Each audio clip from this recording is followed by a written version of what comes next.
I know some of my friends from India, they are Muslim and they are very happy, even from Mr. Modi.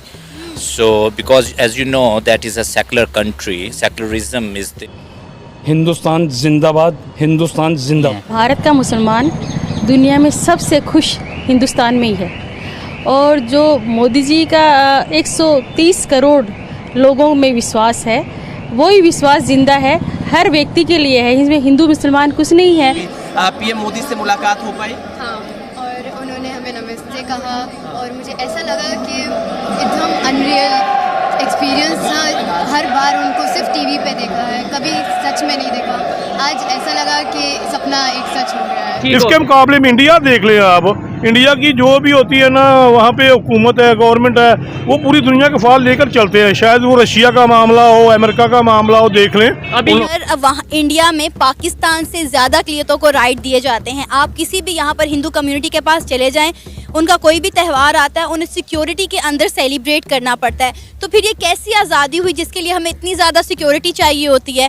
जय हिंद दोस्तों विदेशी धरती पर खड़े होकर भी मुस्लिम धर्म के लोग प्रधानमंत्री मोदी की जय जयकार कर रहे हैं और उनका यहाँ पर कहना है कि प्रधानमंत्री मोदी के जैसा कोई और इंसान नहीं है, क्योंकि प्रधानमंत्री मोदी के आने के बाद से ही हमारा देश निरंतर प्रगति की राहों पर आगे बढ़ रहा है। चीजें आप कमेंट में जरूर बताइएगा। अच्छा, मेरा टॉपिक जिस पे वीडियो रिकॉर्ड कर रहा हूँ, जब हमारे प्राइम मिनिस्टर, हमारे मिनिस्टर्स या हमारे पॉलिटिशियन बाहर किसी कंट्री में जाते हैं, हमारे ही पाकिस्तानी जो वहाँ पे मौजूद होते हैं वो प्रोटेस्ट क्यों करने लग पड़ते हैं? ब्रदर, बात पता क्या है कि हमारे मुल्क की बदनसीबी और हम लोगों की बदनसीबी ये है कि हमारा मुल्क आज़ाद तो हुआ है, हाँ। 1947 में आज़ाद हुआ है, लेकिन हम इन एस्टेब्लिशमेंट और इन लोगों के अभी तक आज़ाद नहीं हुए। हमारे मुल्क पे ना अभी भी दूसरी इंटरनेशनल जो लॉबीज हैं, जो यूरोप है या दूसरी लॉबी अमेरिका वगैरह है, उनका असर सूख है।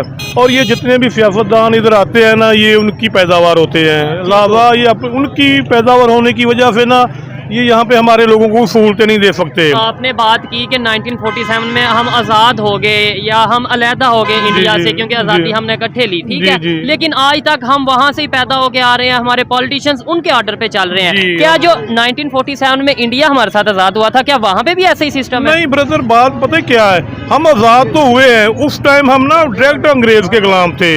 हम हमारे ऊपर एक जो है ना गुलामी थी, लेकिन अब जो हमारे हुक्मरान है ना, वो अब उनके गुलाम है। हम हुक्मरानों के गुलाम है और वो हमारे हुक्मरान उनके गुलाम है। हम दरअसल फिलहाल प्रधानमंत्री मोदी कॉप यानी कि कॉन्फ्रेंस ऑफ पार्टी के 28वें समिट को अटेंड करने के लिए दुबई गए हैं और वहां पर प्रधानमंत्री मोदी का बहुत ही ज्यादा भव्य तरीके से स्वागत किया गया था। दुबई और यूएई की सरकार ने तो प्रधानमंत्री मोदी का बहुत ही ज्यादा भव्य तरीके से स्वागत किया ही था, साथ ही साथ जो भारतीय दुबई में रहते हैं उन्होंने भी प्रधानमंत्री मोदी का बहुत ही ज्यादा खास और अनोखे तरीके से स्वागत किया था। प्रधानमंत्री मोदी के दुबई आगमन पर एयरपोर्ट पहुंचने वाले छात्रों में से कुछ लड़कियों का यहां पर कहना था कि प्रधानमंत्री मोदी वास्तव में एक बहुत ही अच्छे इंसान हैं और वो हमारे देश के लिए बहुत कुछ कर रहे हैं। इतना ही नहीं, एक मुस्लिम लड़की का यहां पर कहना था कि मैंने आज तक प्रधानमंत्री मोदी को केवल और केवल टीवी में देखा था और साथ ही साथ इंटरनेट पर देखा था, लेकिन आज पहली बार मैंने प्रधानमंत्री मोदी को अपने सामने देखा है और मेरे हिसाब से प्रधानमंत्री मोदी एक बहुत ही अच्छे और बहुत ही ज्यादा जिम्मेदार इंसान है। दुबई पढ़ने गए इन छात्रों का यहाँ पर यह भी कहना था कि प्रधानमंत्री मोदी हमारे देश के विकास के लिए बहुत ही अच्छे फैसले ले रहे हैं और अगर प्रधानमंत्री मोदी निरंतर इसी प्रकार से फैसले लेते रहेंगे तो हमारा देश बहुत ही जल्द प्रगति कर लेगा। कैसा महसूस हुआ जब आप प्रधानमंत्री नरेंद्र मोदी से मिले? पहली बार मिल रहे थे? हाँ, मैं पहली बार मिल रही थी और पहले तो मुझे बहुत डर लग रहा था कि कैसा होगा, लेकिन जैसे ही उन्होंने एंट्री की मुझे एकदम सा रिलीव हुआ और मुझे ऐसा फील हुआ कि मैं एक काम प्लेस में हूँ और एकदम अनरियल फील हुआ। अच्छा, सरियल था, बिल्कुल ऐसा लगा नहीं कि ये सच है। तो आप बताएं कैसा लगा? हमारे प्रधानाचार्य जी अक्सर इनकी बातें करते, जैसे उनके उनके शब्दों का अक्सर जी, और हम बहुत प्रेरित होते हैं उनसे। तो इस बार हमने जब सच्ची में देखा, बहुत ही बहुत ही जब हमें बताया गया कि ये अवसर हमें प्रदान किया जा रहा है, तब यकीन नहीं हुआ था। यहाँ खड़े होके भी लास्ट मोमेंट तक हमें इस बात का यकीन नहीं हुआ, लेकिन उनको अपने सामने देख के मतलब बहुत ही अच्छा लगा उनको। आप बताएं, आप लोग भी मिले हैं प्रधानमंत्री मोदी से, क्या उन्होंने आपसे बात की या बस उन्होंने हमें आशीर्वाद दिया, उन्होंने हमें आशीर्वाद दिया था कि हम सबके पास चश्मे हैं। हम जब सामने खड़े थे तब उन्होंने कहा सबके पास चश्मे हैं। सारी लड़कियां एक्चुअली यहाँ पर चश्मे हैं। सिर्फ एक बार देखते हमारा दिल खुश हो गया। बहुत बड़ी चीज है, बहुत बड़ा गर्व लगा। आपने गुजराती में किसने बात बताया, क्या बोला? गुजराती में बात किया, केम छो मजा, इवन तो सिर्फ केम छो मजामा था, मेरा दिल खुश हो गया। बात किया, बहुत खुशी थी मिलने से, उसने भी बोला बहुत खुशी है उसके पास। बचपन से बड़े हुए देखते आए मोदी जी को और आज देखने में तो कुछ और ही फीलिंग आ रही है, क्या बताएं शब्दों में। लेकिन जो ये मुलाकात, जो ये विजिट है, ये बहुत ही अहम मुद्दे पर हो रहा है, क्लाइमेट चेंज पर।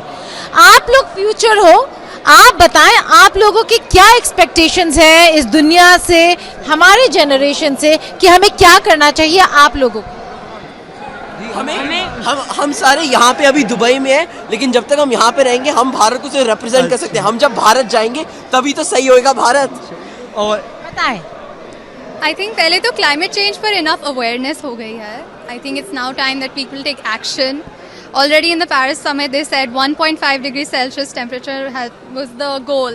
Already in the last year, temperature has increased by 1 degree. Looking towards next year, 2 degree increase हो जाएगा.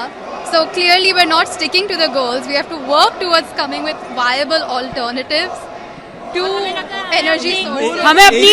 हमें अपनी गवर्नमेंट में विश्वास रखना चाहिए और हमें खुद उन्हें हेल्प करना चाहिए, उन्हें सपोर्ट करना चाहिए। एक और इम्पोर्टेंट चीज़ है कि हम बच्चे की आवाज़ सुनी जाए। COP28 ऐसा एक प्लेटफॉर्म है जहाँ पर बच्चों की आवाज़ सुनाई जा रही है और it's a youth centric conference, तो बच्चों की बहुत महत्वपूर्ण एक स्थान है और this conference would essentially be the benchmark for more youth led conference। Important आवाज बच्चों से यहाँ पे आ रही है, लेकिन यहाँ पे कुछ इन लड़कियों ने बहुत इम्पोर्टेंट बात कही थी। इन्होंने कहा हमारे लिए भी कुछ छोड़ें।